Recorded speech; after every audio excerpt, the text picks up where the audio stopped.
इज्जत उतरा गया, वो देवजानी की इज्जत उतारी गई। जी। तो भैया मेरा न्याय तभी होगा जिन लोगों ने मेरी इज्जत उतारा उनको भी पब्लिकली उसी ढंग से उनको भी न्याय, अगर मेरे को न्याय देना है तो उसी ढंग से आप करके दिखाओ जिस ढंग से मेरे साथ बदसलूकी हुई है, ना कि छुप छुपा के कोर्ट के अंदर में ट्रायल पे ट्रायल दे। ये कलयुग है और कलयुग में अगर आप अपेक्षा करेंगे कि कृष्ण भगवान आके आपकी रक्षा करेंगे, कृष्ण नहीं आएंगे, द्रौपदी को खुद ही शस्त्र उठाना होगा। और मैं हर एक महिला, हर एक बच्चों से, हर एक माने लड़कियों से मैं यही कहूंगी कि आराधना करो लेकिन गांडीव तुमको खुद ही उठाना है, खुद ही अपनी रक्षा खुद करना है, कृष्ण नहीं आएंगे। आखिर मणिपुर मामले पर इनकी पार्टी आखिर आवाज क्यों नहीं उठा रही है? क्योंकि ये मोदी जी का समर्थन करती है। तो सबसे पहले तो देवयानी जी आपको स्वागत करना चाहेंगे। जी जी, थैंक यू। क्या कहना चाहिएगा? मणिपुर में जो मामला हुआ है, मोदी जी लगातार विदेश यात्रा कर रहे हैं, लेकिन उनके पास इतना समय नहीं है कि मणिपुर जैसे घटनाओं पर वो जो है बात कर सके। बस 2 सेकंड का वो भाषण देते हैं जिसमें 44 सेकंड ही वो बोलते हैं कि मणिपुर जैसे घटनाओं पर वो जो है शर्मिंदा है और उन्हें दुख व्यक्त इस पर करते हैं। क्या कहना चाहेंगे आप? देखिए मुझे ऐसा लगता है कि मतलब हमारे सेंट्रल गवर्नमेंट बोलिए या फिर स्टेट गवर्नमेंट बोलिए, चाहे वो बिहार की घटना हो या पश्चिम बंगाल या फिर मणिपुर की घटना, इस पे जो चुप रहेगा, जो मौन रहेगा, मुझे लगता है कि ये सिर्फ कोई पार्टी का मामला नहीं है, ये बीजेपी का या आरएलजेपी का या उनके घटक दलों का या किसी और का, ये सबका मामला है। क्योंकि 140 करोड़ जनता जो है इसके वजह से शर्मसार हुई है और 140 करोड़ जनता में जितनी औरतें, आप, मैं और हमारे जैसे बहुत सारी महिलाएं, बच्चे, लेडीज, उनके साथ ये हरकत मणिपुर में हुआ है। और रही बात हमारे ऑनरेबल पीएम की भाषण की, मुझे ऐसा लगता है कि उनको एक बार मणिपुर जाना चाहिए और मुझे उन पे पूर्ण विश्वास है कि अभी जो पार्लियामेंट में जो इस चीज़ को लेके इतना घमासान चल रहा है और अमित शाह के साथ बाकी लोगों की जो बातचीत हो रही है, मुझे लगता है कि इसका जो परिणाम फलस्वरूप अभी 1 या 2 जो आपकी गिरफ्तारी हुई है, वो जल्द से जल्द ये सांप्रदायिक दंगे पर रोक लगेगा। और जितनी भी महिलाएं जिनके मान लीजिए वीडियो वायरल नहीं हुआ है, ऐसे बहुत सारे लोग हैं ना जिनके साथ हुआ है लेकिन उनका वीडियो हमारे पास नहीं है। जस्ट बिकॉज एक वीडियो वायरल हुआ मतलब एक ही के साथ हुआ, ऐसा तो नहीं है, हो सकता है बहुत सारी महिलाओं के साथ हुआ है। तो ये सारी चीजों पे सिर्फ जांच नहीं, उस पर इमीडिएट एक्शन लेके, मैं तो बार बार बोल रही हूँ, हर बार एक औरत को ही टारगेट किया जाता है, चाहे आप सांप्रदायिक दंगा बोलिए, चाहे डोमेस्टिक वायलेंस बोलिए, चाहे आपके बिहार के ही कल एक घटना हुई है जिसमें एक महिला को मतलब 3 लोग मिलके वहां पे गैंगरेप करके चले गए और उनके हस्बैंड को वहां पे खूंटे से बांध दिए। तो मुझे लगता है कहीं ना कहीं जो अश्लील तस्वीर बोलिए, अश्लील वीडियो बोलिए जो सोशल मीडिया प्लेटफॉर्म में या पॉर्न साइट वगैरह, उसको परमानेंटली बैन कर दिया जाए। मुझे लगता है कि अभी भी शायद लोग उसको देखते होंगे और मानसिक विकरस्त हो जाते हैं सब चीज़ों को देखकर, क्योंकि हमारी संस्कृति को समझने की ताकत मुझे लगता है कि लोग भूल चुके हैं, एक बेसिक रिस्पेक्ट भूल चुके हैं। और इन चीज़ों को लेके सिर्फ सदन में आवाज़ नहीं, सदन से सड़क तक उतरना होगा और सारे महिला पुरुष एक साथ मिलकर आवाज़ उठानी होगी। मेरे को तो शर्म आती है ये सोच के कि वहाँ पे कैसे लोग थे, 800 लोग उस दिन, कैसे कपूत उनके माँ ने पैदा किए कि जो भाई एक औरत के साथ ऐसे गंदी घटिया हरकत आप करते हो और आपको शर्म भी नहीं आती है। और सबसे बड़ा सवाल होता है प्रशासन के ऊपर, भाई आप किसकी सरकार है वो बात की बात है, लेकिन एडमिनिस्ट्रेशन इतना वीक, एडमिनिस्ट्रेशन इतना कमजोर कि भाई आप कुछ कर ही नहीं पा रहे हो। इतना दिन से 3 महीना हो गया, 2 महीना हो गया, 180 190 दिन से ऊपर हो गया ये कांड। तो कहीं ना कहीं मुझे लगता है कि एडमिनिस्ट्रेशन को स्ट्रिक्ट होना पड़ेगा, साथ में स्टेट गवर्नमेंट के साथ सेंट्रल गवर्नमेंट को मिलके इस प्रॉब्लम को परमानेंटली सॉल्व करना पड़ेगा।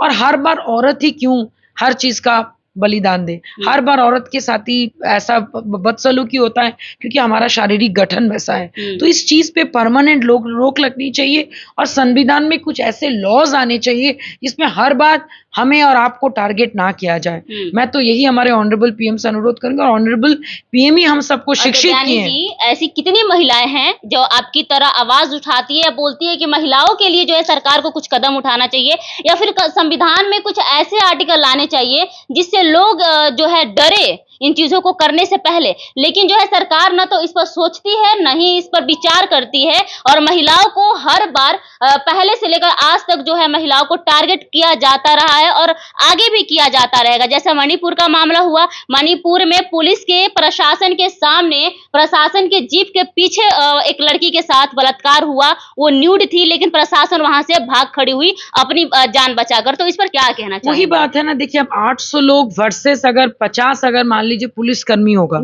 तो कहीं से कुछ नहीं कर सकते, लेकिन 800 लोग वर्सेस अगर एक पूरा गवर्नमेंट, एक पूरा सिस्टम होगा तो डेफिनेटली कुछ कर सकते हैं। और जो लोग सांप्रदायिक दंगे में शामिल हैं वो सब तो हमारे ही भारत के पार्ट हैं। तो ऐसा क्या हुआ कि दोनों सांप्रदायिक दंगे इतना बढ़ गए और ये उसको मार रहा है, वो उसको मार रहा है, वो उसकी बहन का इज्जत उतार रहा है तो वो उसकी बहन का इज्जत उतार रहा है, और ये 21वीं सदी में देखने को मिल रहा है। मतलब कुरुक्षेत्र तो एक ही बार हुआ था, अब दोबारा अगर कुरुक्षेत्र 21वीं सदी में देखने को मिलेगा तो मुझे ऐसा लगता है कि कहीं ना कहीं हम लोग अपने आप, औरत अपने आप को बहुत कमजोर कर ली है, डिपेंडेंट हो गई है। और मुझे बार बार मैं बोलूंगी, जिस जगह को आपके जेंडर ये बोलिए या फिर आपके आत्मनिर्भर भारत बोलिए या फिर औरतों को आगे बढ़ के काम करने की जो प्रेरणा है, हमारे ऑनरेबल पीएम मोदी ने ही दिया है। और वो हमेशा यूथ और महिलाओं के लिए काम करते हैं, वो अपनी माँ से इतना प्यार करते हैं। मुझे लगता है कि इसमें अगर वो करते हैं माँ से प्यार, अगर उनको पता रहता है कि महिलाओं के साथ क्या गुजर रहा है, अगर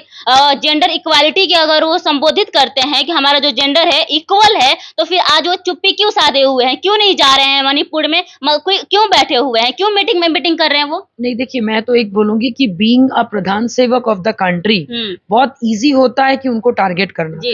दूसरी बात, उन्हीं को लोग टारगेट करेंगे भाई क्योंकि आप हो पीपीएम। लेकिन मैं आपको फिर बता दूं, एक तरफ डिजिटल इंडिया जैसे चीजें हमारे सामने, उसका जैसे प्लस पॉइंट है, उसका माइनस पॉइंट भी। आज अगर वीडियो वायरल नहीं होता तो हमें पता नहीं चलता।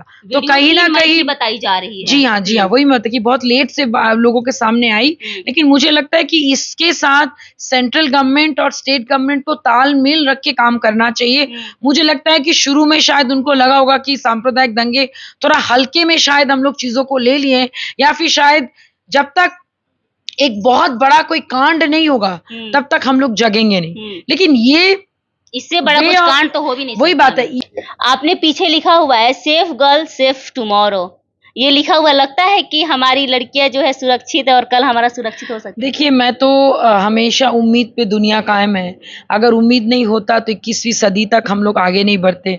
18वीं सदी, 17वीं सदी, 19वीं सदी पार करके जब 21वीं सदी में आए, और मुझे लगता है कि कम से कम महिलाएं इतनी सशक्त हुई हैं बोल के आज एक लड़की, एक महिला दूसरी महिला का इंटरव्यू ले रही है कि नहीं? तो मुझे लगता है कि कहीं ना कहीं दोनों चीजें देखनी होंगी। एक तरफ जहाँ पे औरतों के साथ छेड़खानी हो रहा है, दूसरी तरफ औरत ही उस चीज को आगे बढ़ के उस चीज को रोकने की कोशिश करिए। लेकिन हाँ, अभी भी ज्यादातर महिलाएं बोलिए, ज्यादातर लड़कियां बोलिए, अभी भी दबी कुचली जाती हैं। पढ़े लिखे होने के बाद भी इस पे आवाज उठाना बहुत जरूरी है, क्योंकि अगर आप अपने लिए आवाज नहीं उठाएंगे, आपके साथ लोग रहने वालों को कोई फर्क नहीं पड़ेगा कि आपकी परिस्थिति क्या है। आप अकेले कितना आवाज उठा लीजिएगा दिव्यानी जी? महिलाएं तो अक्सर आवाज उठाते आ रही है, लेकिन उनको दबाने का काम तो पुरुष ही करते, क्योंकि पुरुष प्रधान देश में हम रहते हैं। नहीं, मुझे ऐसा नहीं लगता। मुझे ऐसा लगता है कि जिस देश में पृथ्वी माँ बोली जाती है, जिस देश को भारत माता बोली जाती है, और हर एक औरत का दशभुजा है, दुर्गा का रूप माना जाता है, चंडी का रूप माना जाता है, काली का रूप माना जाता है,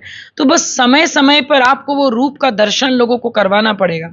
अगर आप दर्शन नहीं करवाइएगा और आपको लगेगा कि नहीं भाई अब लक्ष्मी माता बन के सिर्फ घर में रहे और पैसा घर में कमा कमा के देते रहे, तो काम नहीं चलेगा। अब समय आ गया है कि एक औरत को काली, चंडी का रूप और दुर्गा का रूप धारण करना पड़ेगा, क्योंकि ढाल का आपके सब कुछ जो आपके वेपन से आपको भगवान आपको देंगे, लेकिन औरत को लड़ना खुद ही है। मैं तो यही बोलूंगी। और मणिपुर की घटना से हम सबको यही सीख मिलनी चाहिए, भाई हर बार औरत को टारगेट नहीं किया जाए।